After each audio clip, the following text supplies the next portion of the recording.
Congress party ने ये 2 दिन का जो अखिल भारतीय कांग्रेस समिति का जो महाधिवेशन है उसे गुजरात में अहमदाबाद में बापू की धरती में सरदार पटेल की धरती में आयोजित किया है। ये एक बहुत सिंबॉलिक, इसका बहुत महत्वपूर्ण है। अभी हाल ही में कांग्रेस एक्सटेंडेड वर्किंग कमेटी की बैठक चल रही है, इसमें कि करीब 200 के करीब सदस्य उपस्थित है।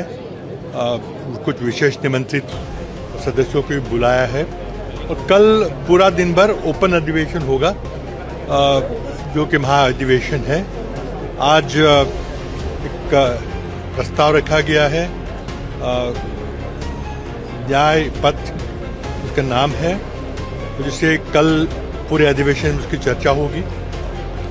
कांग्रेस को पुनर्जीवित करने के लिए, फिर से मजबूत करने के लिए, फिर से सत्ता तक लाने के लिए, ताकि कांग्रेस की नीतियां हम उसको अमल कर सकें और जिस तरह से भारतीय जनता पार्टी पूरे हमारे संविधान को, जो हमारी मूल संकल्पना है इस देश की, इस रिपब्लिक की, उसे तोड़ मरोड़ने में जो भाजपा लगी हुई है उसको फिर से वापस सही रास्ते पर लाने के लिए इस अधिवेशन का बहुत उपयोग होगा। ये अधिवेशन बहुत प्रभावी होगा।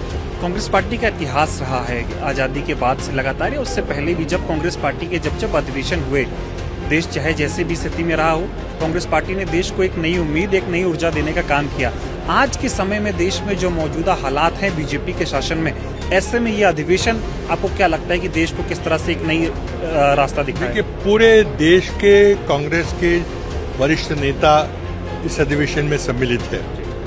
इस अधिवेशन का संदेश वो अपने अपने राज्यों में ले जाएंगे, अपने अपने जिलों में ले जाएंगे और कांग्रेस में एक नई ऊर्जा भरने का काम इस अधिवेशन से होगा।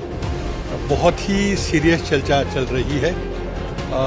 सभी देश भर के प्रतिनिधि अपने अपने सुझाव रख रहे हैं। जो मूल प्रस्ताव सुरजेवाला जी ने रखा है न्याय पथ का, उस पर कोई और उसको मजबूत करने की सूचनाएं आ रही है और मैं समझता हूं कि 3-4 घंटे ये बैठक चली है।